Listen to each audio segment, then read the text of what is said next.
Hello, and welcome back to Morpheus Sleepy History, a place where history slows down, and the past becomes a peaceful journey into sleep. Here, we explore the stories of ancient worlds, lost civilizations, medieval kingdoms, and forgotten travelers. Each episode is designed to help you relax, unwind, and slowly drift into sleep while listening to the quiet echoes of the past. So close your eyes, get comfortable, breathe slowly, and let's begin our quiet journey into the past. Tonight you are not where you were before, and you do not need to remember how you arrived, because this place does not ask for explanations and does not require you to understand. You are somewhere older, somewhere quieter, somewhere that exists between moments rather than inside them, where time slows and softens until it almost disappears. Before there was Camelot, before kings carried crowns, and before stories were carved into memory, there was only mist, soft drifting mist that moved without direction and without urgency. Mist, silence, still water, magic. You stand now at the edge of water so calm that it reflects nothing, because nothing needs to be reflected, and the surface remains untouched, unbroken, completely still.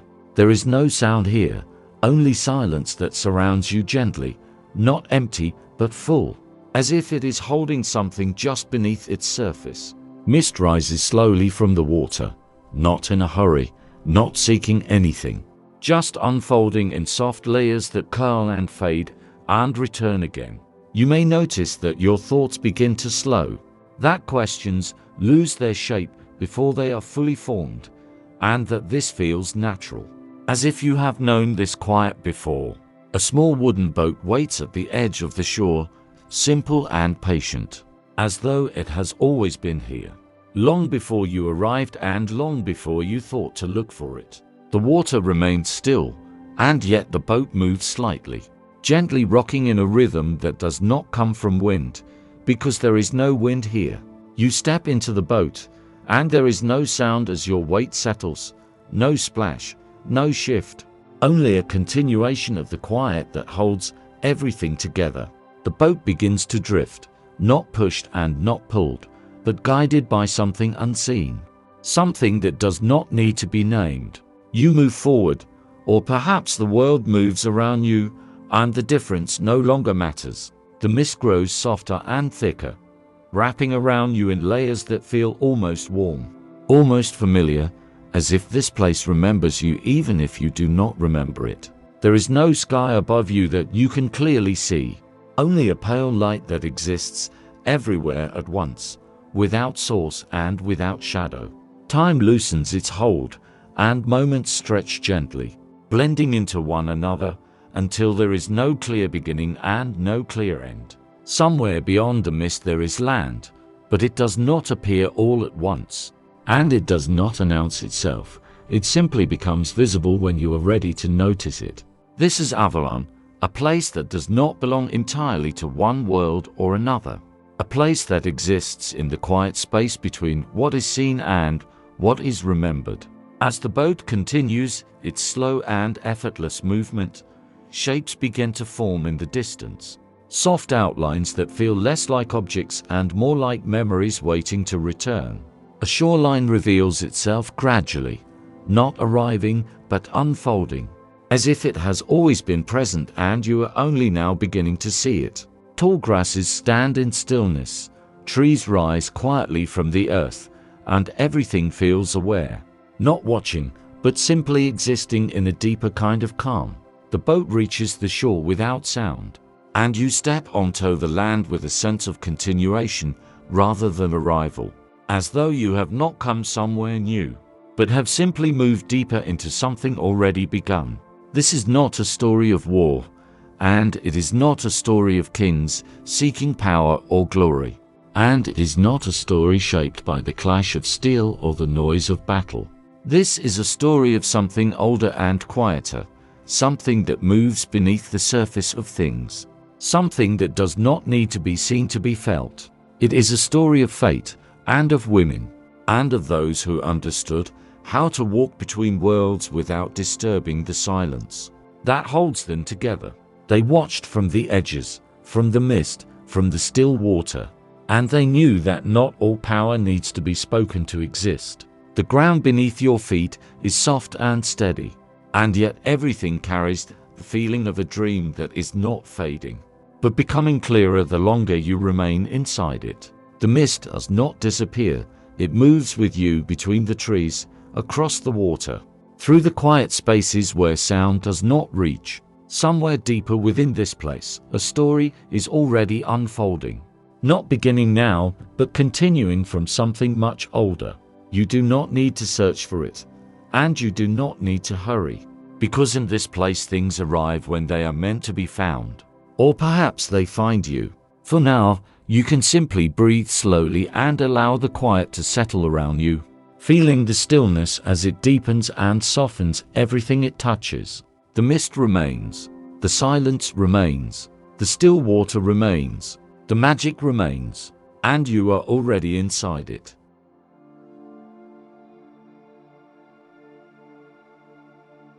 You walk slowly across the soft ground of Avalon, and with each step the world around you becomes quieter, deeper, softer, as if the island itself is gently guiding you into its rhythm.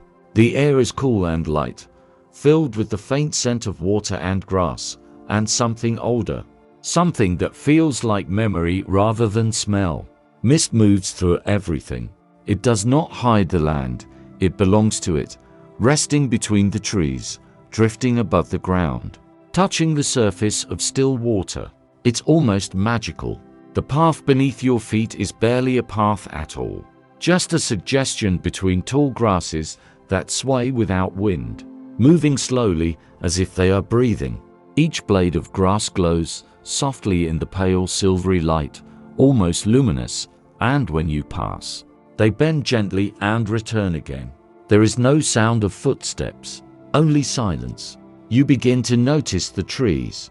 They are tall and ancient, their trunks wide and steady, their bark textured like something carved by time itself, and their branches stretch outward and upward into the mist. Their leaves are soft and pale green, touched with silver, and they move very slowly, as if time flows differently through them. Mist gathers between the branches, drifting and folding, never still and never restless. Somewhere nearby there is water. You hear it before you see it, not as a sound, but as a presence, a stillness that feels deeper than the land itself. You follow it without thinking. The trees begin to open, and the ground softly slopes downward, and before you a wide, quiet lake appears. The surface is perfectly still, no ripples, no reflections that hold for long. Only a soft, shifting mirror that seems to breathe with the mist above it. Mist rests on the water like a veil. At the edge of the lake, stones lie in a slow circle, smooth and pale, warmed not by sun but by time. And there, between the stones and the water, you begin to notice them. The women of Avalon. They do not appear suddenly, and they do not move quickly. They are simply there, as if they have always been part of the landscape. Their robes are long and soft, flowing like the mist itself, in shades of white, grey, and faint silver, and their presence feels calm and steady, like the land beneath your feet. They speak, but not with urgency. Their voices are low, quiet, almost blending with the air. You cannot hear words clearly, and yet you understand that nothing here needs to be spoken loudly. They move slowly along the edge of the lake, some standing, some kneeling near the water, their hands touching its surface with care, as if listening through it. The water responds, not with movement, but with a deeper stillness. This is how they listen. This is how they remember. These women are not separate from the island. They are part of it. They are keepers of something that does not fade, something that is carried not in books, but in breath, in rhythm, in quiet knowing. You watch as some of them lift their hands slightly above around a bonfire in prayers. There is no force in this motion, no effort, only connection, as if the mist recognizes them, as if the fire listens. Beyond the lake, deeper into the island, the land continues in soft layers. Small hills covered in grass, groves of trees standing in quiet clusters, narrow streams that move so slowly they almost appear still. The women walk these paths every day, though day and night do not fully exist here. And time does not divide itself the way it once did for you. They move between water and trees, between open space and hidden places, always in quiet awareness. They remember the old ways. They remember the goddesses, not as distant figures, not as stories, but as something present, something felt in the soil, in the water, in the mist that never leaves. When they close their eyes, they do not disappear from the world. They become more a part of it. You begin to feel it too. The way the air rests against your skin. The way the ground holds you without weight. The way your thoughts grow quieter, softer, slower. You do not need to hold on to anything here. Nothing is slipping away. Nothing is lost. The mist carries everything. The water remembers everything. A soft breeze, or something like a breeze, moves through the trees, though the leaves barely shift. And the sound it creates is more like a whisper than a wind. It moves through you as well, not cold, not warm, simply present. The women do not react.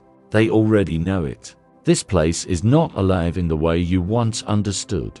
It is deeper than that. It is aware, and everything within it moves in quiet harmony. You walk a little further slowly, without direction, and the island opens and closes around you, revealing small clearings, hidden pools, stones half covered in moss, roots that twist gently into the earth. Each place feels the same, and yet different. Each place holds its own stillness, and yet all of it is connected. Nothing here is separate. Not the trees, not the water, not the women, not you. You begin to understand, not with thought, but with feeling, that this island does not teach through words. It teaches through presence, through quiet, through the space where nothing is forced and nothing is missing. The women continue their slow movements by the lake, their hands touching water, air, earth, as if maintaining something invisible and yet essential. They are not rulers. They are not seekers. They are guardians. Guardians of balance. Guardians of memory. Guardians of the space between worlds. And as you stand there, or walk, or simply exist within this place, you realize that you are no longer outside of it. You are not observing Avalon. You are inside it, held within it. The mist moves around you. The silence surrounds you. And everything is exactly as it should be.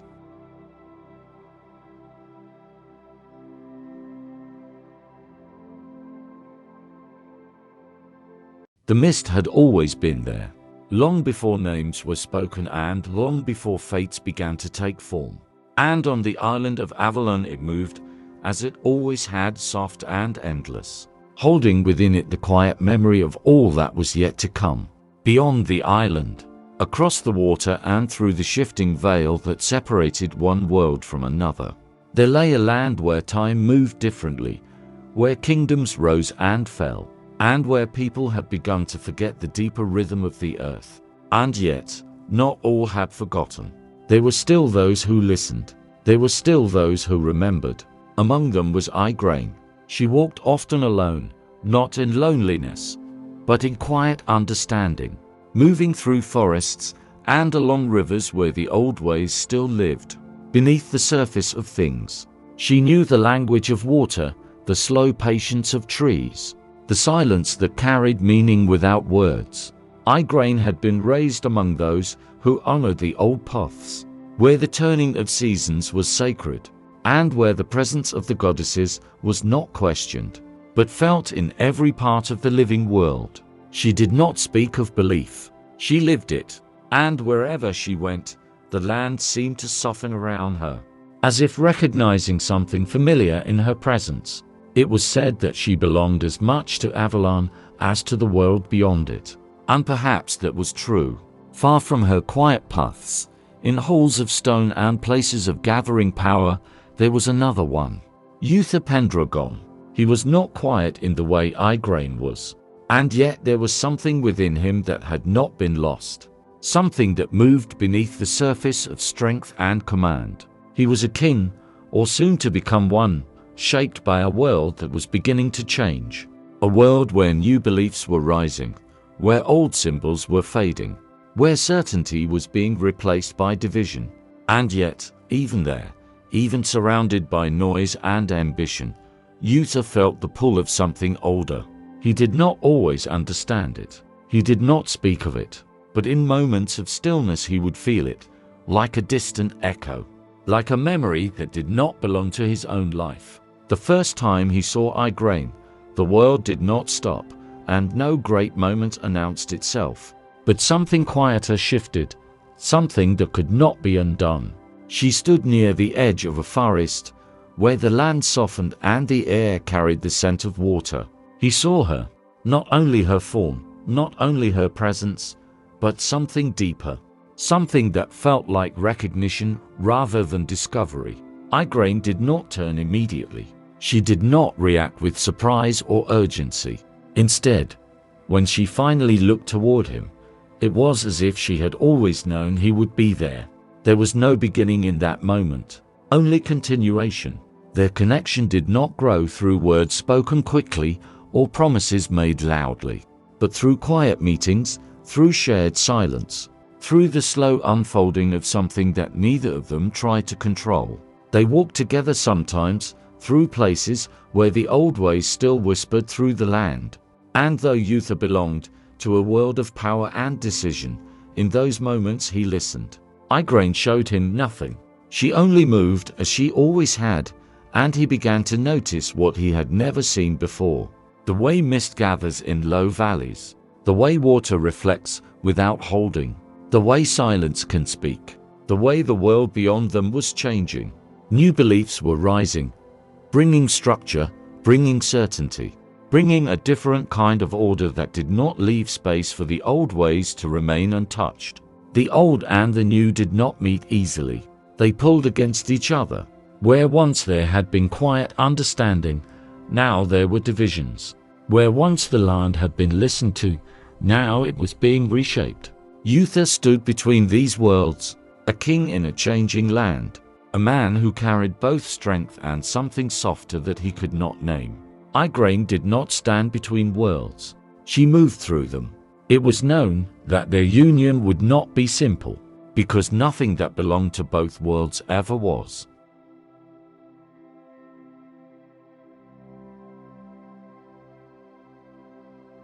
There were whispers, carried not through voices, but through feeling, through dreams, through moments of stillness when the boundary between worlds became thin. On Avalon, the women felt it. They did not speak of it directly. They did not need to. They knew that a child would be born, a child who would belong to both the fading world and the rising one, a child who would carry within him the echo of the old ways and the shape of what was yet to come. The night it began was not marked by storm or sign, but by stillness, deeper than usual, softer than before, as if the world itself had paused. Igraine felt it first, not as a thought, not as a decision, but as a quiet certainty. She walked alone that evening toward the water, where the mist lay thick and low, and the boundary between Avalon and the outer world grew thin. Uther came to her, not called and not guided by anything he could explain, only following something he could not ignore. There were no big words between them, no declarations, only presence, only closeness, only the sense that this moment had always been waiting. Magic did not appear as something bright or sudden. It moved softly, almost unnoticed, like the mist itself, like breath, like the quiet shift between one moment and the next. The world seemed to soften around them. Time slowed. The distance between what is and what is not became very small. And in that quiet space, something began. On Avalon, the women stood near the water. They felt it, a new thread entering the weave of things, a new presence, not yet born, but already known. They did not interfere. They only held the space. They only listened. They only remembered. The goddesses were not seen. They did not need to be. They were present in the stillness, in the water, in the mist that did not move and yet was always moving. In the world beyond, changes continued. The new faith spread, bringing with it new symbols, new structures, new ways of understanding the world. And yet, beneath it, the old ways did not disappear. They remained, quiet, hidden, waiting. Igraine carried this balance within her, and now she carried something more. The child grew not only in her body, but within the quiet space between worlds, shaped not by one path, but by many, shaped by earth and by memory, by silence and by destiny. There were those who would one day speak of prophecy, who would say that this child had been foretold, that his coming had been written before his birth. And perhaps that was true. But prophecy on Avalon was not a fixed thing. It was not a line. It was a movement, a possibility that became clearer the closer it came to being. The women did not see a crown. They did not see a throne. They saw a balance, a crossing point, a moment where worlds might meet without breaking. Igraine did not think of power. She did not think of what her child would become. She walked, she rested, she listened, and in doing so, she remained connected to the deeper rhythm that had always guided her. Uther, though still surrounded by the demands of his world, felt the change as well, though he could not fully name it. The time of Arthur's birth approached not with urgency, but with a deepening calm. The world did not rush. The mist remained. The water remained still. And when the moment came, it came gently, without noise, without struggle, as if the child had always been on his way. Arthur was born into quiet, into mist, into a world that was already waiting for him. He did not cry loudly. He did not disturb the silence. He simply arrived, and the world, for a moment, held its breath. And the story, though only beginning, had already begun long before this moment. And now it would continue.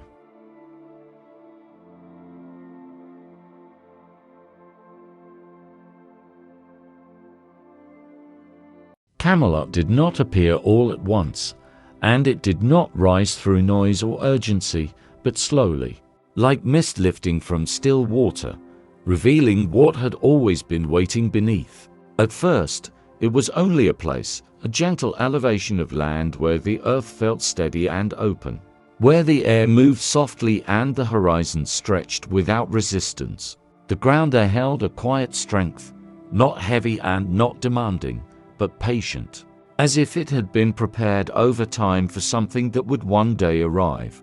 And when it did, it came not as conquest, but as alignment. Camelot was not built against the land, but with it. Stone was placed with care, each piece resting where it belonged, shaped not only by human hands, but by an understanding of balance, of weight, of quiet harmony.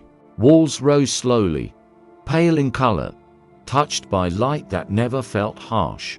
Their surfaces smooth yet alive with subtle texture, like something grown rather than constructed. The castle itself stood at the heart of it, steady and present, simple and graceful, with wide arches and tall windows that welcomed light rather than blocking it.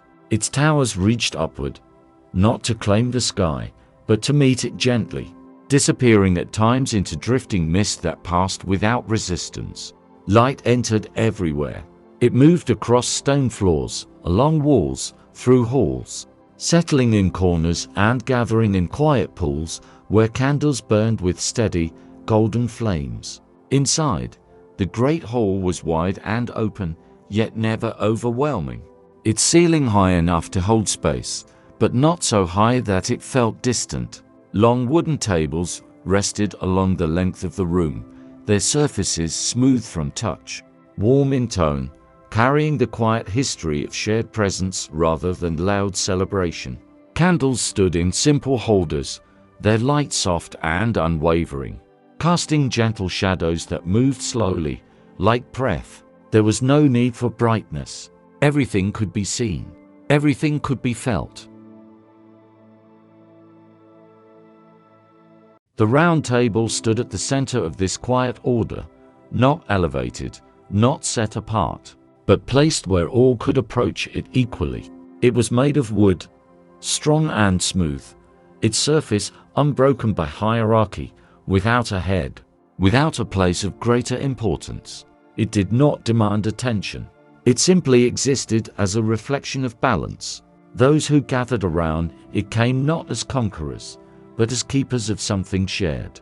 They were knights, though the word itself held a different meaning here, softer, deeper, less bound to the noise of battle and more connected to presence, to responsibility, to quiet strength. They moved through Camelot with a calm awareness, their steps measured, their voices steady, their actions thoughtful rather than quick. Each of them carried a different quality, not louder or stronger, but distinct, like variations within the same gentle rhythm.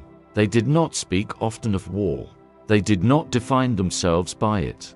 Instead, they listened, they observed. They held space for decisions to unfold rather than forcing them into shape. When they sat together, there was no urgency, no need to fill every moment. Thoughts were allowed to form slowly, to settle, to become clear in their own time. Camelot was not perfect because it was without flaw. It was ideal because it allowed space. Space for thought, space for quiet, space for balance. Arthur sat among them, not above, not apart, but within the circle, his presence steady, his voice calm, his attention open. He did not command the room. He grounded it. There was something in him that reflected both worlds from which he came. The structure of the new and the depth of the old, the seen and the unseen, the spoken and the silent. He did not rush decisions. He allowed them to emerge. And in that, Camelot found its center. Beyond the castle walls, the land stretched outward in soft continuity. Fields that moved gently with the rhythm of unseen air, paths that curved rather than cut, streams that flowed slowly, reflecting the pale sky above. Nothing was forced. Nothing resisted its nature. Trees grew where they were meant to grow, their branches open, their leaves shifting slowly, their roots deep in quiet earth. Gardens formed not in strict order, but in harmony, herbs and flowers growing together, their scents light and calming, their colors soft and natural. In the early hours, when light was barely present, Camelot felt closest to Avalon. As mist gathered along the ground, moving through courtyards, along walls, across still pools of water that reflected almost nothing and everything at once. And in those moments, the boundary between worlds felt thin again. The women of Avalon were not seen within Camelot, and yet their presence remained, not as figures, but as a quiet influence woven into the way things were held together. As the day unfolded, light moved slowly through the halls, touching stone and wood, warming surfaces without urgency, shifting gently as time passed. People moved through the spaces quietly, their steps soft, their voices low, their presence respectful of the calm that surrounded them. At night, the castle changed again, not into darkness, but into a softer version of itself, where candlelight became the main source of glow and shadows deepened without becoming heavy. The great hall held a quiet warmth, candles flickering gently with their light reflecting in polished wood. Camelot was not a place of constant motion. It was a place of measured presence, where things happened, but not all at once, where decisions were made, but not forced, where people gathered, but did not overwhelm the space. It was a kingdom, yes, but also something more subtle, a reflection of what could exist when balance was allowed. Because no place, no matter how balanced, exists outside of time. And time, even when softened, continues to move. Arthur felt it, though he did not speak of it. The knights sensed it, though they did not name it. The land held it, quietly, without resistance. For now, Camelot remained, alive in its stillness. The walls stood, the candles burned, the round table held its quiet center, and within it all, the same gentle rhythm continued.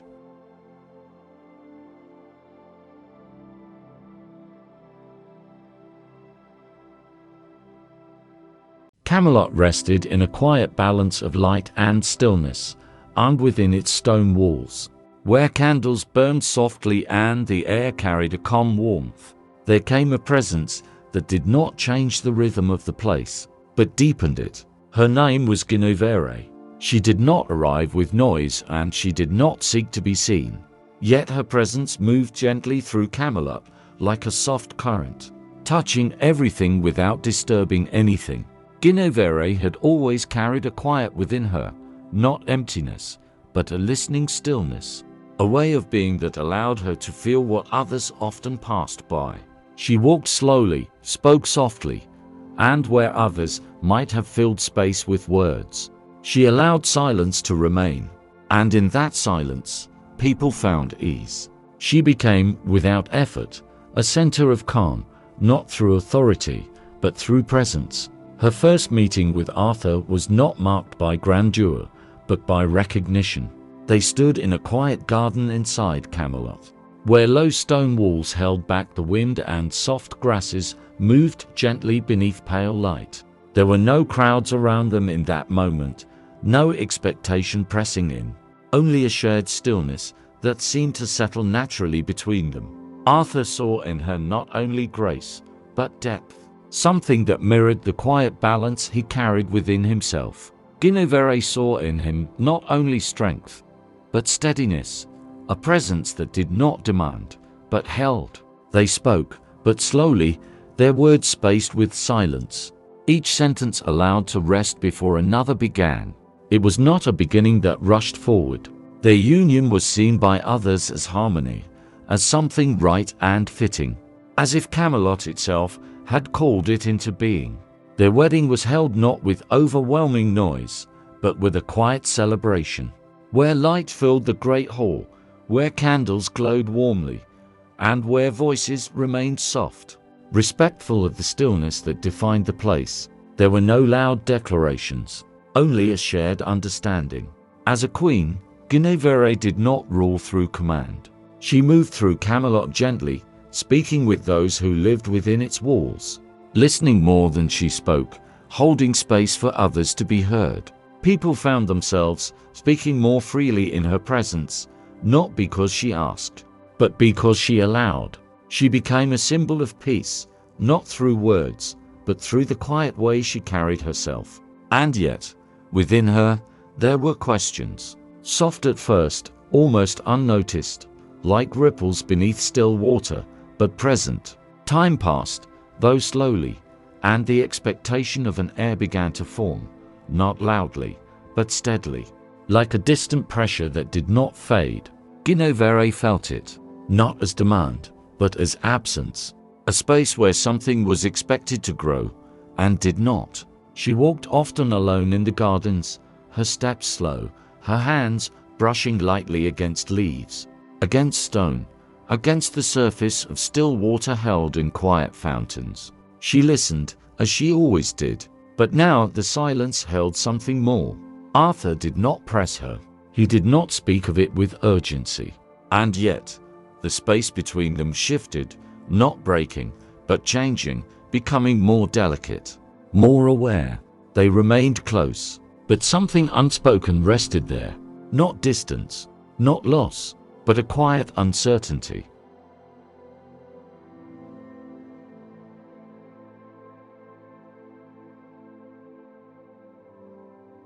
It was during this time that Lancelot came more fully into her awareness. He had always been present in Camelot, one of the knights of the Round Table, moving with the same calm restraint as the others, yet carrying something within him that felt different, a quiet intensity, a depth that did not show itself fully, but could be felt. He spoke little, but when he did, his words were careful, measured, as if chosen not to disturb the space around them.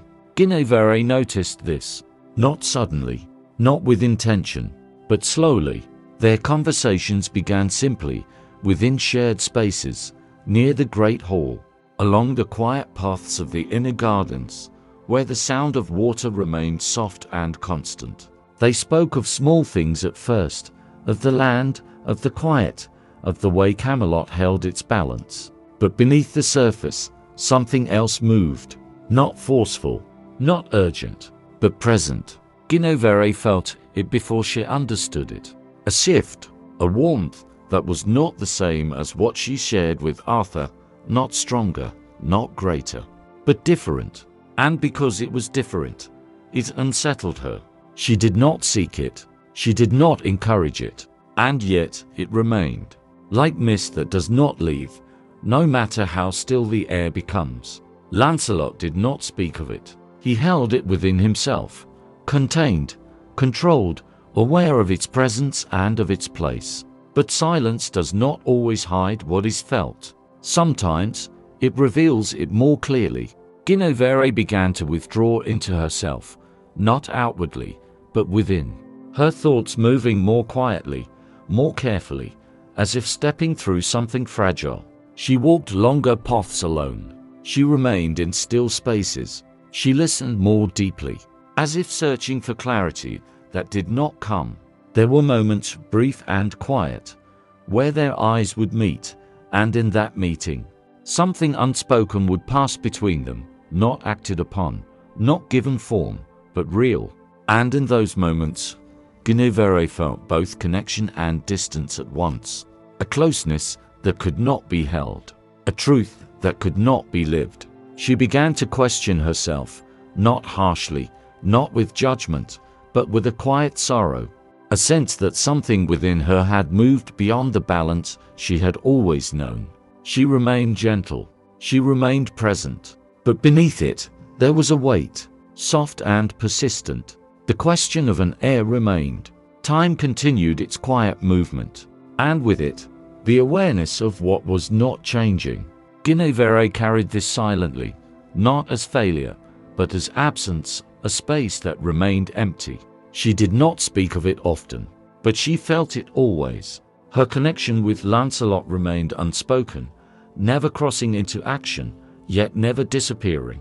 It existed in glances, in pauses, in the quiet understanding of something that could not be. And in that, it became heavier, not because it was lived, but because it was not. Guinevere turned inward, not away from the world, but deeper into herself, into the place where she had always found calm. But now the calm was different. It held questions. It held a quiet grief that did not disturb the surface, but moved beneath it. She walked again to the places where water rested, where the air was soft, where the sound of the world faded into something deeper. She stood there, not asking for answers, but allowing herself to feel what was present. The love she held for Arthur, the connection she could not deny with Lancelot, the absence of what had not come, the quiet weight of being who she was meant to be. And slowly, not suddenly, not completely, something within her began to soften. She understood that not all things are meant to be held in clarity, that some things remain between worlds, that some truths exist without being lived. She did not act on what she felt. She did not break what had been built, but she did not deny herself either. She allowed the feeling to exist, to pass through her, to remain without taking form. In time, her quiet returned, not the same as before, deeper, more aware, more human.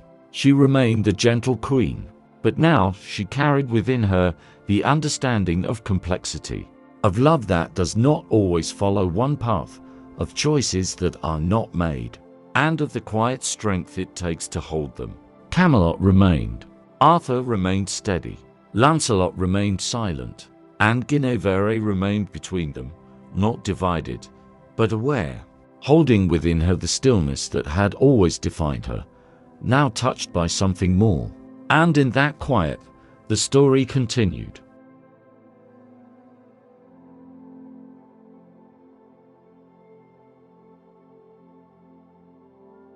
Before Camelot found its steady rhythm of stone and candlelight, before the round table gathered in quiet balance, there were those who walked a different path, one that did not belong to halls or crowns, but to mist, to water, to the slow breathing of the earth itself. Among them was Lady Morgana. She was not separate from Avalon, and Avalon was not separate from her. because from an early age she moved within its quiet spaces as if she had always belonged there, as if the island recognized her before she understood herself. As a child, she did not ask questions in the way others did. She did not seek answers through words or explanations. Instead, she listened, not only with her ears, but with something deeper, something that felt the movement of air, the stillness of water, the quiet language of growing things. The women of Avalon noticed her, not because she stood apart, but because she did not need to be taught how to be still. She already knew how to wait, how to remain, how to feel without reaching. They did not rush her learning. They did not place knowledge upon her. They allowed her to grow into it. Her training began not with instruction, but with presence, with long hours spent beside the lake where the surface remained calm and reflective, where mist drifted low and slow, where silence carried meaning. She would sit there, sometimes for hours, though time did not move the same way in Avalon, watching how the mist gathered and dissolved, how water held and released, how nothing forced itself into being. The priestesses taught her gently, through experience rather than command, showing her how to listen to the ground beneath her feet, how to feel the subtle shift between one moment and the next, how to recognize the quiet currents that move between worlds. She learned that magic was not something separate from the world, it was the world, moving in deeper patterns, in slower rhythms, in unseen connections. Morgana walked through forests where the trees stood ancient and patient, their roots deep and intertwined, their branches reaching into the soft light above. She placed her hands against their bark and felt not texture, but time, a slow, steady presence that existed beyond human thought. She walked along streams that moved so gently they seemed almost still, watching how water shaped the land not through force, but through persistence. She stood in open fields where grasses bent without wind, where the air itself seemed to carry memory. Her connection grew not as something gained, but as something remembered. She began to understand that the boundary between herself and the world was softer than it appeared, that the same quiet presence that moved through the trees and water moved through her as well. The priestesses spoke of the goddess, not as distant figure to be worshipped, but as living pattern within the world, as a cycle, as a rhythm, as the balance between creation and stillness. Morgana did not question this. She felt it. There were moments when she would stand at the edge of the lake, her reflection barely visible in the shifting surface, and she would feel something move through her. Not power in the way others might define it, but alignment, a sense that she was exactly where she was meant to be. In those moments, the mist would gather closer, the water would grow deeper in its stillness, and the space between worlds would feel thinner. She did not try to hold these moments. She allowed them to pass.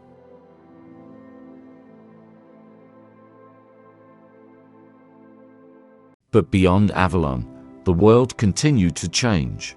Camelot rose. Arthur came into his place, and with him, a different kind of order began to take shape. One that brought balance through structure, through agreement, through the forming of a visible and shared center. Morgana felt this change, not as a threat, but as a shift, a movement in a different direction. Her connection to her brother Arthur was not simple. It was not defined only by blood, though blood connected them, tying them into the same unfolding story. It was deeper than that. They were part of the same balance, two expressions of something that could not exist in only one form. Arthur carried the meeting of worlds within a kingdom. Morgana carried it within the spaces between them. When she came to Camelot, she did not arrive as a stranger, and yet she did not fully belong within its walls. The stone felt different beneath her feet, more fixed, less yielding than the soft grounds of Avalon, and the air, though calm, held a structure that did not move in the same fluid way.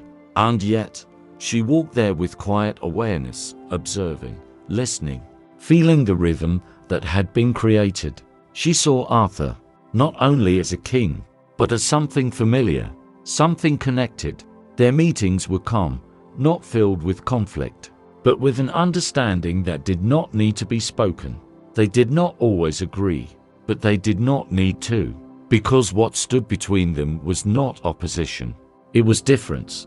Arthur spoke of unity, of bringing people together under one form, one structure, one shared vision that could hold the changing world.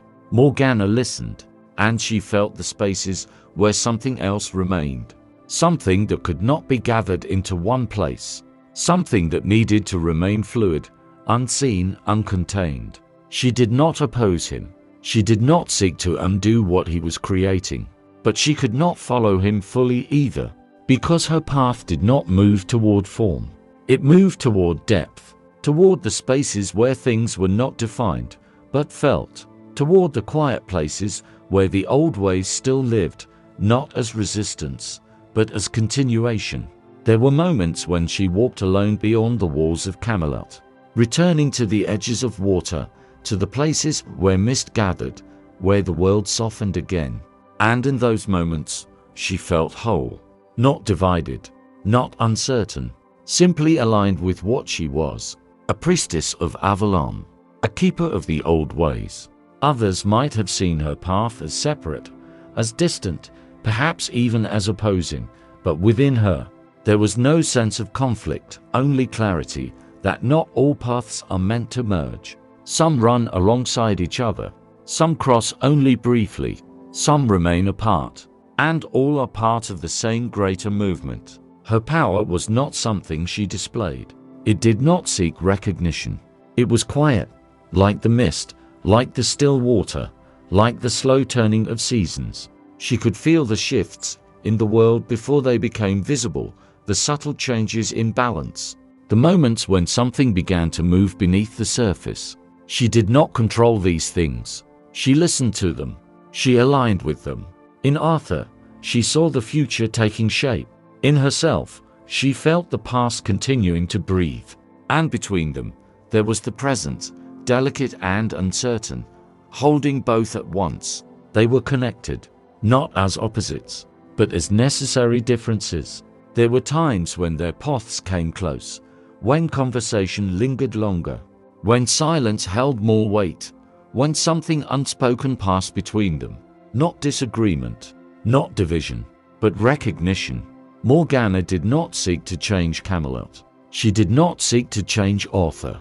She remained where she was meant to be, moving between Avalon and the outer world, holding the quiet knowledge that not everything that matters can be seen, and not everything that is unseen is lost. The mist remained.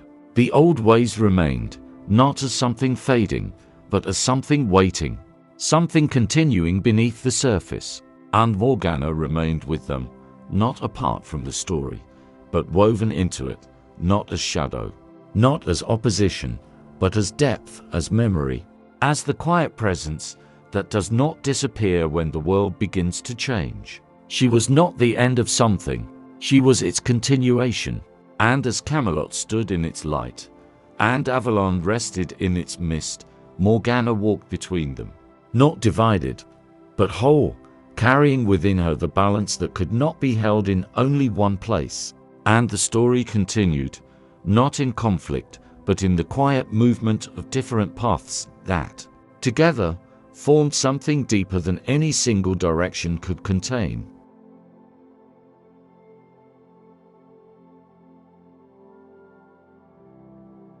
There are presences that do not announce themselves, that do not arrive with form or sound, but are felt long before they are seen, like the quiet depth beneath the water, like the softness of mist that gathers without direction. Vivienne was such a presence. She was known by many names, though none of them held her completely. Among them she was called the Lady of the Lake, not because she ruled the water, but because she belonged to it in a way that could not be separated. To speak of her as a person was only part of the truth. She was also a movement, a reflection, a depth that could not be measured. On Avalon, where the boundary between worlds remained soft and thin, Vivienne was not simply a priestess, but the one who held the deeper current beneath all others. the one who listened not only to the surface of things, but to what rested beneath them. She was a high priestess of Avalon. She did not teach through words. She did not guide through command. She allowed. She observed. She held the space where understanding could arise on its own. Those who came to Avalon, whether by intention or by quiet destiny, would sometimes feel her before they ever saw her, a shift in the air, a deepening of silence, a sense that something unseen was present and aware. She moved rarely, and yet she was everywhere the water touched, in every still lake, in every slow-moving stream, in every place where reflection replaced movement. The lake itself, the one most deeply connected to her presence, lay at the heart of Avalon, wide and quiet. Mist rested upon it like a veil that never fully lifted. Light touched it but did not stay, and within it, there was always more than could be seen. Vivian would appear there sometimes, not emerging, not arriving, but simply becoming visible, as if she had always been standing at the edge of perception. Her form was soft and fluid, her robes pale and shifting, like the surface of water touched by light, her presence calm and without weight. Her eyes held no urgency, only depth, as if they reflected something far beyond the moment. She was the high priestess of Avalon, though the word high did not place her above others, but deeper within the quiet structure that held the island together. The priestesses listened to the land. Vivian listened to what lay beneath it. She understood that water holds memory, not in the way that minds remember, but in the way that presence continues, in the way that nothing is ever fully lost, only transformed, only carried deeper. She taught this not by speaking it, but by allowing others to sit with the water, to watch it, to feel its stillness, to sense its depth, to understand that what appears calm on the surface often contains movement far below. It was said, though rarely spoken directly, that Vivian could move between layers of the world as easily as others walked between rooms, that she could see not only what was, but what might be, not as fixed vision, but as possibility waiting to take form. She did not control these currents. She listened to them. She chose when to follow. It was through this listening that she came to understand Arthur, not as a king, not as a figure of power, but as a point of convergence, a place where many paths met, where the old ways and the new world touched and did not fully merge. She saw in him both clarity and uncertainty, both strength and openness, both form and space, and she knew that he would need something, not a weapon in the way others understood it, not something for conquest or domination, but something that carried meaning, something that connected him to the deeper rhythm beneath his visible role.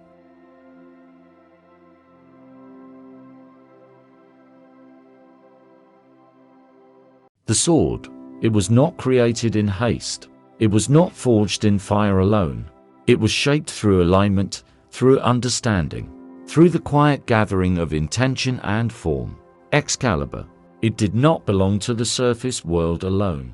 It carried within it the stillness of water, the memory of mist, the quiet strength of something that does not break because it does not resist. Vivian held it not as an object, but as a continuation of the same deeper current she had always listened to. When the moment came, it was not marked by ceremony. There were no witnesses in the way the outer world would understand. Only water, only mist, only silence. Arthur came to the lake not fully knowing why, only feeling the same quiet pull that had guided him before, the same sense that something awaited him without urgency. The surface of the water remained still, the mist rested low, and then, without disturbance, without ripple, a hand rose from the lake, not breaking the surface, but emerging from it, as if the water itself had chosen to reveal what it held. Vivian stood there, neither separate from the lake nor fully within it. Her presence was calm, but steady. She offered the sword not as a command, not as a demand, but as an invitation.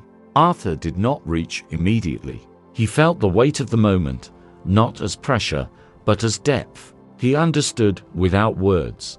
that this was not about power. It was about responsibility, about alignment, about holding something that could not be used without consequence. When he took Excalibur, the world did not change suddenly. There was no burst of light, no sound that marked the moment, only a quiet shift, as if something had settled into place. Viviane did not speak. She did not need to. She had given what was meant to be given. And then, as softly as she had appeared, she was no longer visible, though her presence remained. For Arthur, the sword became more than an object. It became a reminder, a connection, a thread that linked him to Avalon, to the deeper current that moved beneath the visible structure of Camelot. He carried it not with pride, but with awareness. For Viviane, nothing had changed, and yet everything had continued. The current moved forward, the balance adjusted. She remained by the lake, within it, around it, not waiting, not watching, but being. Those who came to her did not always understand what they received. Some left with questions, some with quiet, some with nothing they could name, and yet all carried something. Because to sit beside the water, to enter that depth, was to be touched by something beyond thought. Water became, for those who listened, not only a place, but a state, a way of being, a movement inward, a soft descent into the subconscious, into the quiet layers where memory, feeling, and dream blend together. Viviane guided this not through instruction, but through presence. She allowed others to sink into stillness, to rest, to release. Sleep and waking were not separate here. They were part of the same gentle cycle. To close one's eyes beside the lake was not to leave the world, but to enter it more deeply, to move beneath the surface, to drift where thoughts dissolved and something quieter remained. Viviane understood this space completely. She moved within it as easily as others moved through waking life. She did not fear depth. She was depth, and so she remained, not as a distant figure, not as a legend removed from the world, but as a constant presence within it, subtle, quiet, always there for those who could feel beyond what was seen.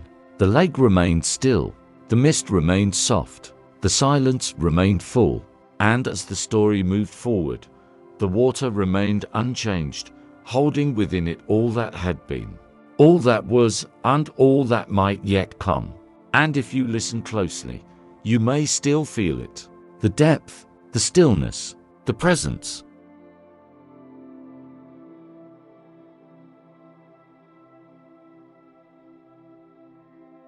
Nothing in Camelot ended suddenly, and nothing broke in a single moment. What had been built there was never meant to shatter, only to change, to soften, to slowly return to the same quiet rhythm from which it had once risen. The castle still stood, its pale stone touched by light, its halls warm with the glow of candles, its spaces filled with the same calm presence that had always defined it. And yet something within its rhythm had begun to shift, not in a way that could be named, not in a way that demanded attention, but in a way that could be felt. Time, which had once seemed to rest gently within Camelot, began to move more noticeably, not faster, but more clearly, as if its passage had become easier to sense. The spaces between moments felt different, slightly longer, slightly quieter, slightly more aware of themselves. Nothing was wrong, nothing was lost, and yet, something was no longer exactly the same. Arthur felt this first, not as concern, not as fear, but as recognition. The quiet understanding that all things move in cycles, that what rises must one day soften, not as failure, but as continuation. He did not resist it. He did not try to hold Camelot in place. He allowed it to breathe. The knights also began to follow different paths, not leaving in conflict, not departing in haste, but moving gradually outward, as if called by something beyond the walls of the castle. Some traveled to distant lands, carrying with them the quiet teachings of Camelot, not as doctrine, but as presence, as a way of being that could not be contained in one place alone. Some remained for a time, then left when the moment felt right. Lancelot was among them. His presence, once steady within the rhythm of Camelot, grew quieter, more inward, as if something within him had shifted beyond the balance he had long held. He did not speak of it. He did not need to. The quiet itself carried meaning. His connection to Guinevere, never fully spoken and never fully acted upon, remained as a soft and constant presence between them, not breaking, not resolving, but continuing as something that could not find its place in the world as it was. And so, he stepped away, not in exile, not in sorrow, but in understanding.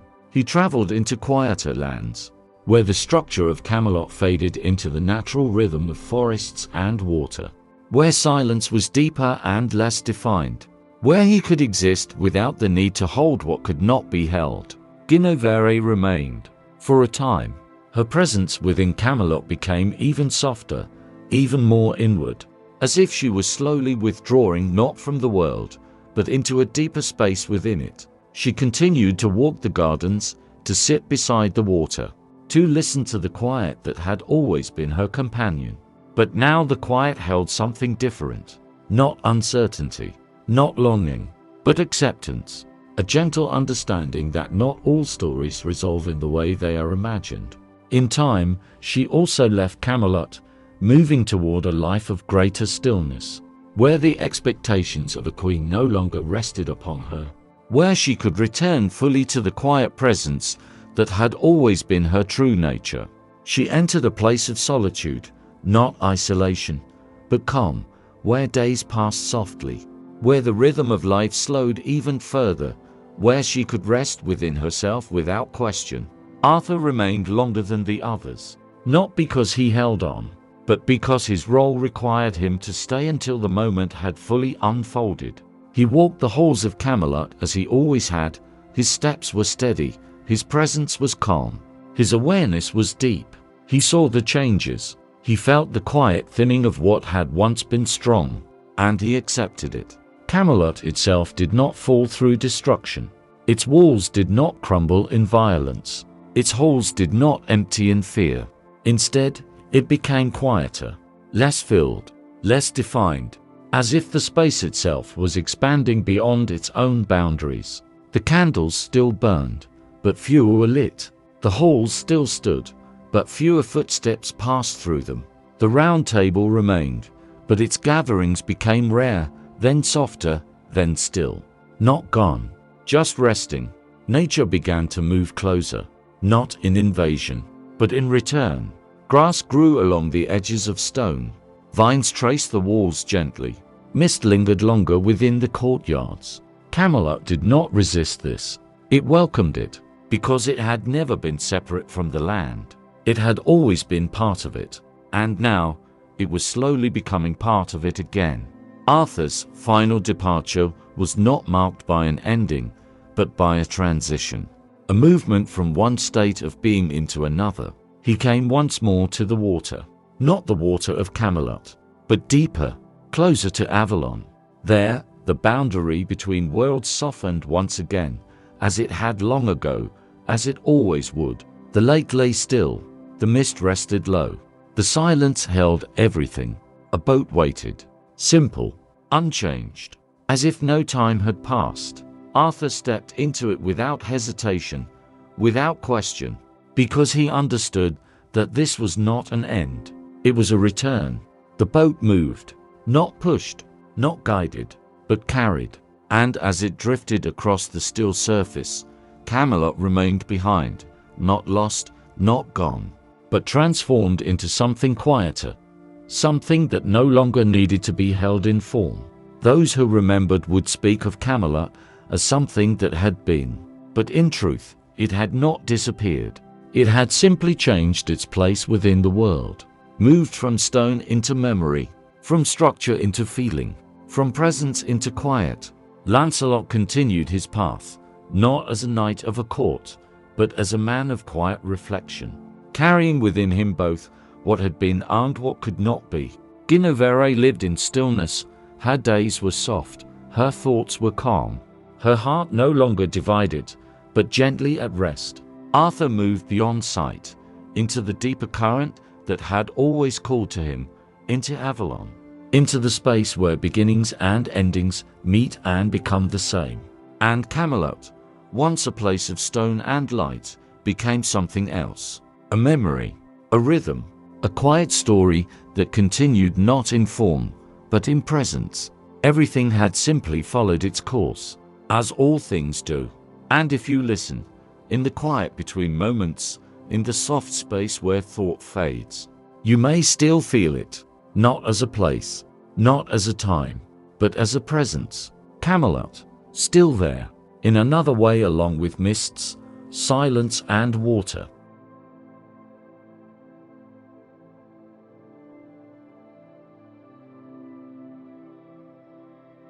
There are endings that do not feel like endings, and there are journeys that do not lead away, but inward, returning not to a place, but to a state that has always been waiting beneath the surface. And it was now Arthur's turn to return to Avalon. His boat moved slowly across the lake, not cutting through the water, but resting upon it, carried without effort, without direction that needs to be known. Arthur sits within it, not as a king, not as a figure shaped by time, but simply as presence, as breath, as awareness moving gently between what has been and what is becoming. Behind him, the world of form softens, not disappearing, not fading, but loosening its hold. Camelot is no longer something he carries. It rests where it belongs, within memory, within the quiet space of what has already completed its cycle. There is no regret, only a deep and steady acceptance that nothing is meant to remain unchanged. The mist thickens as the boat moves forward, wrapping around him in soft layers, familiar and welcoming, like something remembered rather than encountered. It does not obscure, it holds. It does not hide. It reveals in a different way. Time moves differently here. Or perhaps it no longer moves at all. Moments do not pass. They deepen. They expand. They become. Arthur feels the quiet within himself grow even more still, as if each thought settles gently and dissolves before it fully forms, leaving only awareness, calm and steady. He does not look back. There is nothing to return to, and nothing that has been left behind. Ahead, though there is no clear direction, something begins to take shape, not suddenly, not fully, but softly, like land remembered through mist. Avalon, not as a destination, but as a return. The shoreline appears slowly, not arriving, but revealing itself, as if it had always been there. Just beyond the threshold of perception, the trees stand as they always have, tall and quiet, their leaves unmoving yet alive. The grasses bend gently, though no wind passes. The air carries the same stillness that holds everything together. The boat comes to rest without sound. Arthur steps onto the land, and the moment his feet touch the ground, there is no transition, no shift, only continuation. He is not entering Avalon. He is remembering it. The island welcomes him not with movement, not with greeting, but with presence, with the quiet recognition of something that has always belonged. Nothing needs to be said. Nothing needs to be done. He walks slowly, without direction, and yet every step feels aligned, as if the path unfolds beneath him in quiet understanding. The trees seem closer here, the light softer, the silence deeper. Water appears again, not as something separate, but as something woven into the land. Pools and streams resting in stillness, reflecting nothing and everything at once.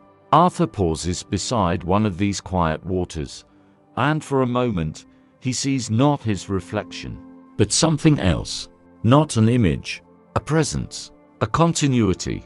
Vivienne is there, not arriving, not emerging, simply present, as she has always been, as she always will be. Her gaze is calm, her presence unchanged, her form is as fluid as the water itself. She does not speak. She does not need to. Arthur understands, not through thought, not through words, but through a quiet knowing that settles within him like still water finding its level. This is not an ending. It is a closing of a circle that was never broken. The roles he carried, the names, the stories, the shape of his life within the world beyond, all rest now, not lost, not erased, but completed. They no longer define him. They no longer need to. He walks deeper into Avalon, and as he does, the sense of separation dissolves further, until there is no longer a clear boundary between himself and the place around him. He is not within the mist. He is part of it. The priestesses move quietly in the distance. Their presence is unchanged. Their rhythm is steady.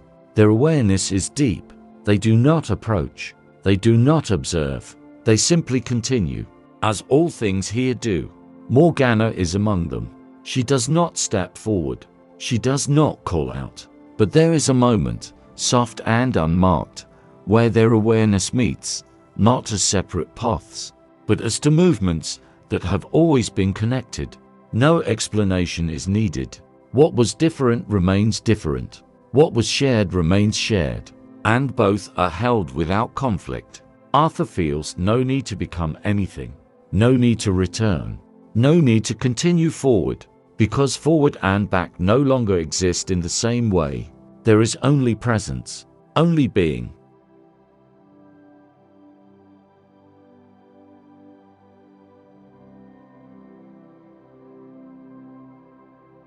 He comes once more to the great lake, the same water that had always been the threshold, the mirror, the depth that holds all things without holding them tightly.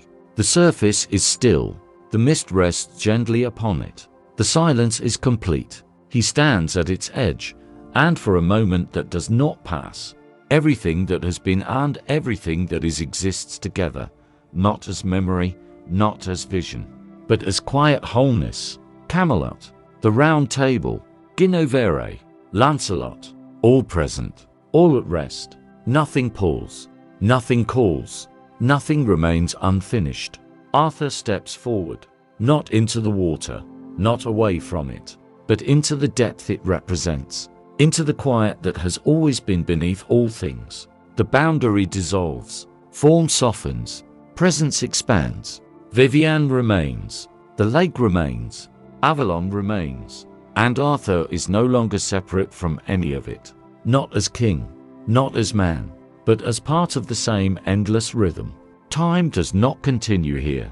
It rests, it opens, it becomes something wider than before. The story does not end. It returns, it settles, it becomes quiet, and in that quiet, everything remains, not in form, not in name, but in presence. If you listen with the soft awareness that comes when everything slows, you may feel it. The lake, the mist, the magic, and the story, having returned to where it began, rests, complete, within the same soft silence from which it first emerged, and you are already inside it. The story gently fades. The world slows down. Let this medieval story slowly dissolve into the silence of the night. Let your thoughts become calm. Let your breathing become slow and steady. And let the distant story remain far in the past. Ahead there is only quiet, peace and deep, restful sleep. Good night.